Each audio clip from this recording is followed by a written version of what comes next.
ამ ქართველი მეფის თვით რომის იმპერიას ეშინოდა. ჩვენი წელთაღრიცხვით მეორე საუკუნე.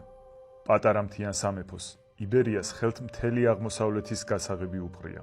დარიალის ხეობა, ვინც მას ფლობს, შეუძლია გზა გაუხსნას ან გადაუკეტოს ლეგიონებს. ეს მართველი წლების განმავლობაში აბალანსებდა ძალთა თანაფარდობას რომისა და პართიის იმპერიებს შორის. იღებდა მათ ელჩებს, თუმცა არასდროს ყოფილა მათი ვასალი. მის ტერიტორიაზე გადიოდა სავაჭრო და სამხედრო გზა და ის სარფიანად იყენებდა ამ უპირატესობას. იგი აქტიურად იყენებდა კავშირს ალანებთან, კავკასიის მომთაბარე ტომებთან. მათი რაზმებით რომს მოდუნების საშუალებას არ აძლევდა. ერთი მისი ბრძანება და ალანები თავს ესხმოდნენ რომის ტერიტორიებს. 129 წელს მან მუხლი არ მოიდრიკა იმპერატორ ადრიანეს წინაშე, რამაც უსაზღვრო განცვიფრება გამოიწვია მარადიულ ქალაქში.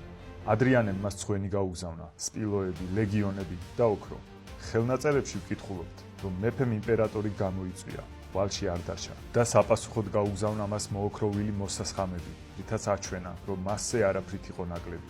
იმპერატორმა იბერთა მეფის დასამცირებლად 300 მონას ჩააცვა მისი გამოგზავნილი მოსასხამები და კოლიზეუმში გამოფინა. ისე წავიდა ადრიანე იმ ქვეყნად, რომ ვერ ეღირსა იბერთა მეფის დაჩოქებას.